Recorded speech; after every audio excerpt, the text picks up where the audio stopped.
Hi friends, welcome to my channel. ఈరోజు మనం ఎంతో టేస్టీగా ఉండే గోంగూర పులుసు ఎలా తయారు చేసుకోవాలో చూద్దాం. గోంగూరతో ఎక్కువగా పచ్చడి చేసుకుంటారు, లేదంటే పప్పులో వేసుకుంటారండి. పులుసు చాలామంది చేసుకోరు, కానీ ఒక్కసారి ఈ ప్రాసెస్లో తయారు చేసుకొని చూడండి. చాలా అంటే చాలా టేస్టీగా ఉంటుంది.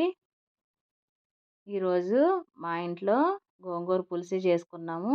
మా పిల్లలైతే చాలా ఇష్టంగా తిన్నారు.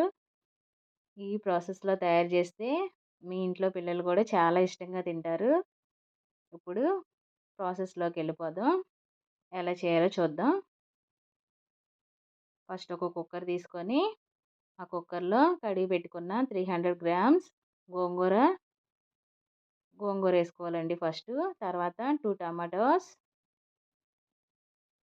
ఒక ఆనియన్, ఒక 4 మిర్చి, చిన్న చింతపండు, తర్వాత పసుపు, 3 స్పూన్లు కారం, 2 స్పూన్ సాల్ట్. కారం ఎక్కువే ఏసుకోవాలండి.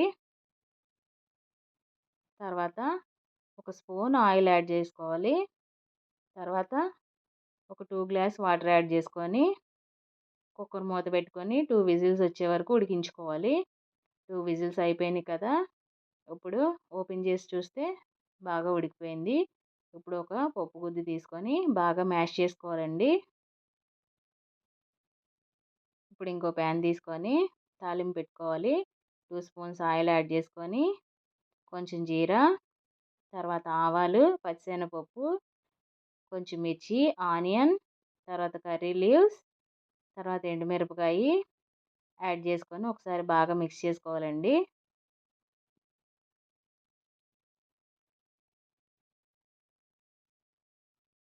మిక్స్ చేసుకున్న తర్వాత లాస్ట్‌లో కొంచెం ఇంగువ యాడ్ చేసుకోవాలి.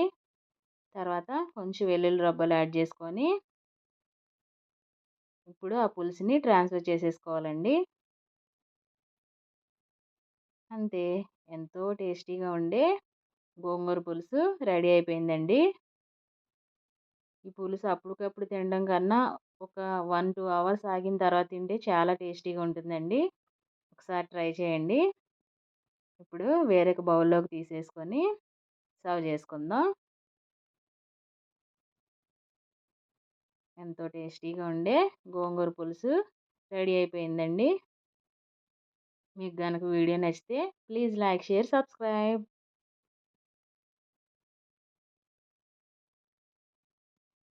Thanks for watching. Don't forget to subscribe.